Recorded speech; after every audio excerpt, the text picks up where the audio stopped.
Selamat pagi anak-anak. Kali ini kita akan belajar bahasa Indonesia tentang peta pikiran. Peta pikiran dapat kalian buat dengan menggunakan kata tanya. Apa saja kata tanyanya? Ya. Yang pertama, kata tanya apa dapat digunakan untuk menanyakan hal atau peristiwa yang terjadi.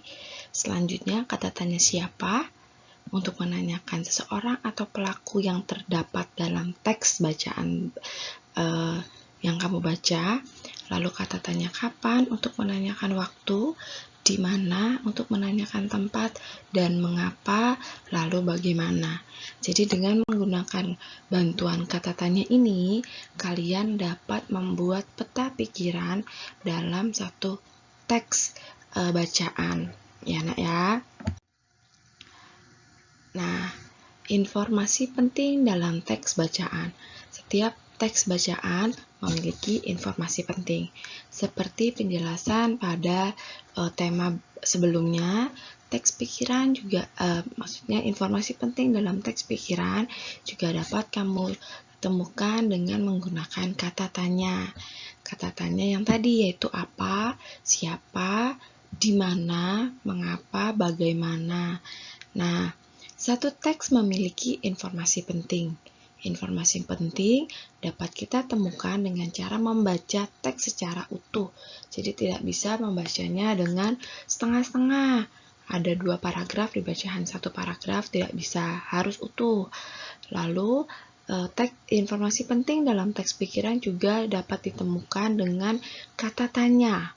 Kamu juga sudah mengerjakan latihan waktu itu dengan menggunakan kata tanya. Apa aja kata tanyanya? Yaitu apa, di mana, kapan, siapa, mengapa, dan bagaimana, ya. Lalu berikutnya, informasi penting juga dapat dilakukan dengan membuat pertanyaan dan mencari jawabannya. Nah, jadi dibantu dengan kata tanya. Jadi kalau ada dalam teks bacaan, lalu kamu membuat pertanyaan dan ada jawabannya di teks bacaan, itulah yang menjadi informasi pentingnya. Selanjutnya, bagaimana mengidentifikasi informasi penting pada suatu teks? Nah, kita ingat lagi ya, waktu itu pernah tentang rusa bawean, ya kan? Ada bacaan rusa bawean, kamu membuat pertanyaan berdasarkan teks. Nah, itulah jawabannya yang menjadi informasi penting, ya. Coba kita perhatikan contohnya. Ada satu bacaan, peristiwa proklamasi kemerdekaan Indonesia terjadi pada tanggal 17 Agustus 1945. Informasi pada kalimat tersebut berupa waktu terjadinya suatu peristiwa. Kenapa? Karena kalau kita buat kalimat pertanyaan dengan kata kapan, maka akan muncul pertanyaannya menjadi kapan terjadinya peristiwa proklamasi kemerdekaan Indonesia. Nah, jawabannya yaitu pada tanggal 17 Agustus 1945. Jadi, informasi pentingnya adalah proklamasi kemerdekaan Indonesia terjadi pada tanggal 17 Agustus 1945. Ya. Nah, bisa juga sih apa yang terjadi pada tanggal 17 Agustus 1945. Apa yang terjadi? Yang terjadi adalah peristiwa proklamasi kemerdekaan. Jadi bisa menjadi dua kata tanya yang dipakai dalam teks bacaan yang ada di layar ibu ini. Nah, selanjutnya,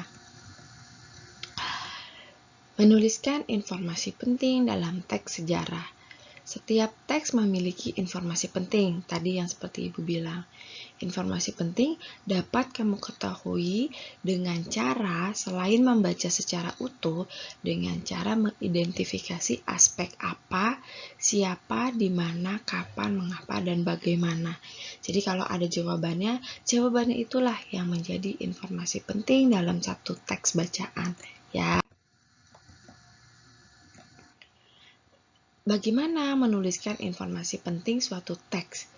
Nah, informasi penting dalam satu teks selain dicari dan didapat menggunakan kata tanya, nantinya harus dituliskan dengan kalimat efektif.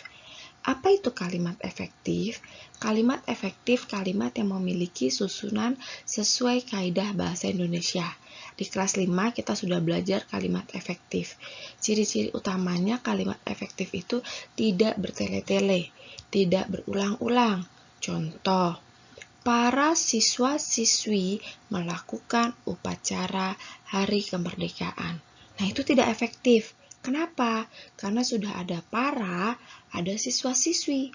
Para itu menunjukkan banyak, siswa-siswi juga menunjukkan banyak. Jadi kalimat efektifnya siswa-siswi melakukan upacara hari kemerdekaan. Nah, seperti itu ya, Nak ya. Nah, lalu apalagi kalimat efektif selain tidak bertele-tele? Kalimat efektif memiliki susunan yang berurutan, yaitu ada subjeknya, predikat, objek, dan keterangan. Paling tidak kalimat efektif itu memiliki subjek dan predikat.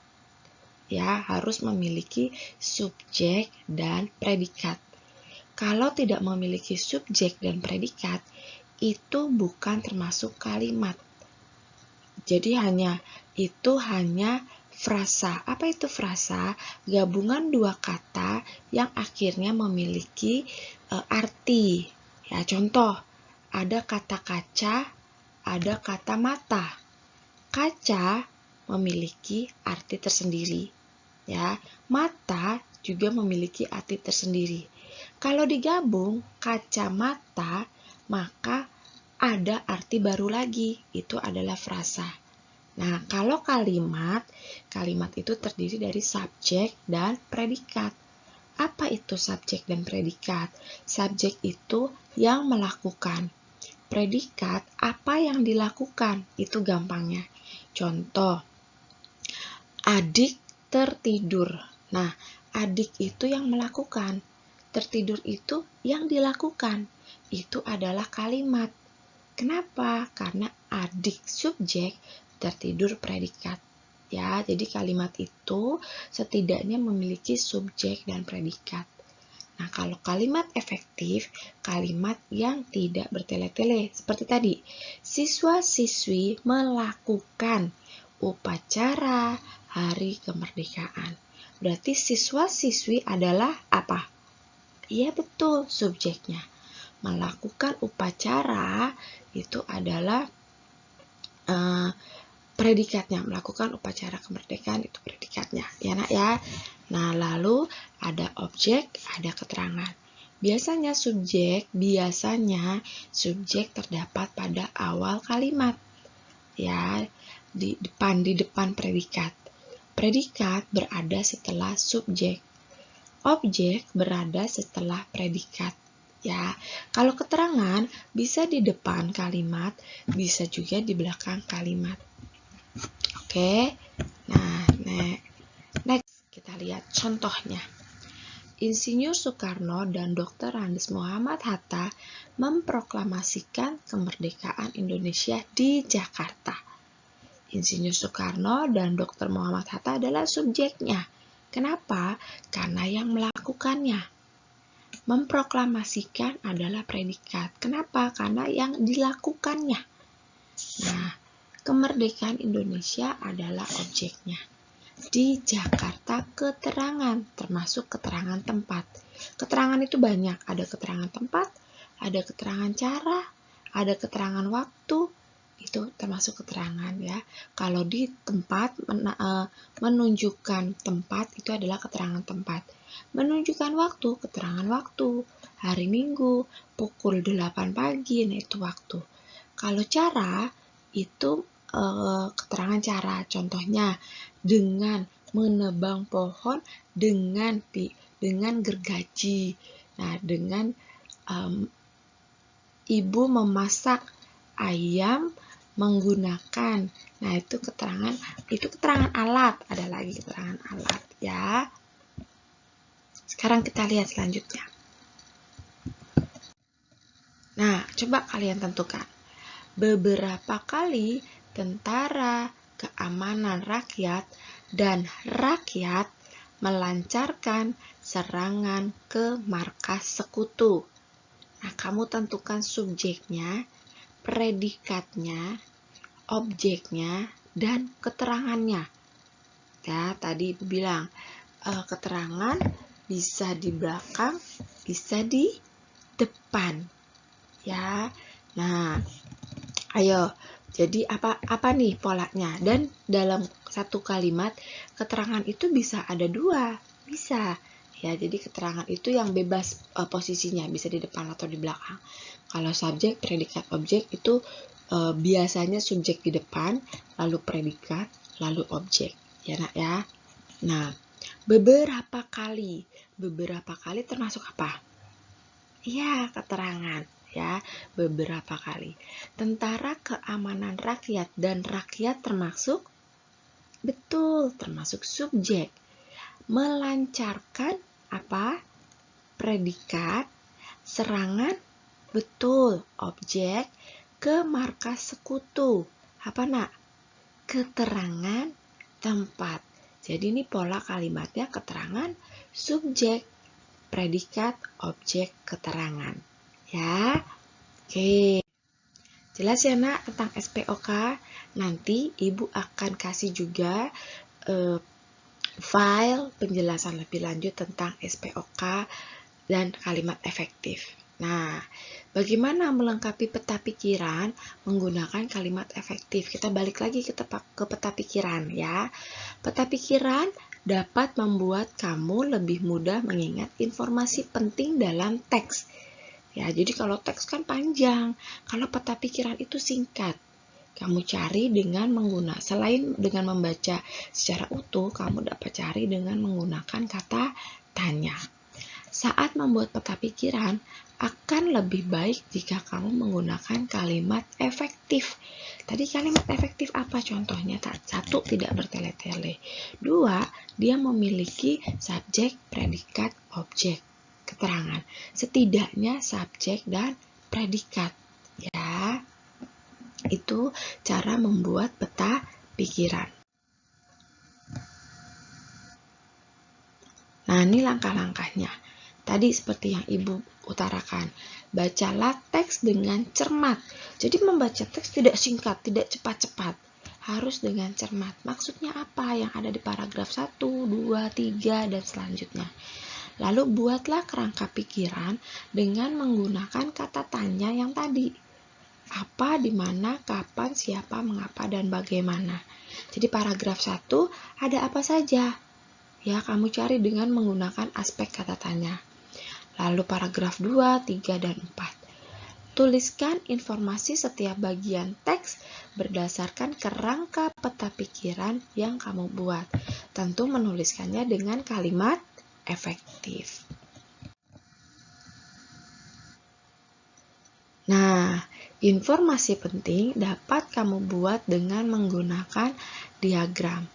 Setelah kamu dapat informasi pentingnya, kamu dapat menyajikannya dalam bentuk diagram. Diagram tahu ya, di matematika kelas 5 juga sudah belajar tentang diagram. Ya. Kenapa dibentuk seperti diagram? Supaya kamu lebih mudah untuk mengingatnya. Oh, jadi di bacaan itu, di teks pertama, tentang seperti kemarin rusa bawean misalnya. Oh, di paragraf pertama itu ada tentang fungsi dari tanduk, ya kan? Fungsi tanduk untuk membantu saat ada musuh menyerang. Tuh, ya lalu di paragraf ketiga kalau tidak salah, kalau tidak Ibu lupa, itu rusa bawean termasuk binatang nokturnal. Gitu. Apa itu nokturnal? Binatang yang aktifnya di malam hari. Nah, itu mempermudah. Jadi kamu gak usah ingat lagi semua bacaan dalam teks. Tapi dengan kamu tahu informasi penting, maka kamu mengingat teks bacaan yang kamu baca. Nah, selain menggunakan kalimat efektif dalam membuat peta pikiran, kamu juga harus menggunakan kata baku. Di tema sebelumnya kita sudah belajar tentang kata baku dan tidak baku. Ya, informasi yang terdapat dalam satu teks sebaiknya dituliskan menggunakan kata baku. Kata baku, kata yang disusun sesuai dengan pedoman umum ejaan bahasa Indonesia. Nah, ini ada tugas kamu. Nah, tuliskan di buku bahasa Indonesia. Kamu tentukan dari 1, 2, 3, 4, 5, 6. Hanya 8 kata. Hanya 8 ya. Tentukan mana yang termasuk kata baku. Aktivitas atau aktivitas. Amfibi atau amfibi. Besok atau esok. Cabai atau cabe. Jadwal atau jadwal. Komoditas atau komoditi. Teknologi atau teknologi. Negeri atau negeri. Ya, dari 8 kata ini kamu tuliskan di buku bahasa Indonesia, buku tulis bahasa Indonesia, mana yang termasuk kata baku. Kalau sudah, kamu kirimkan via Google Classroom. Caranya sudah tahu ya. Nah, jangan lupa diklik serahkan. Kalau belum diklik serahkan, nanti nggak masuk ke ibu. Oke, ini kata baku udah kemarin tema pertama. Nah, menuliskan informasi penting suatu teks sejarah menggunakan kata baku. Sama seperti tadi, harus menggunakan kata tanya dulu, mencari informasi pentingnya supaya lebih mudah.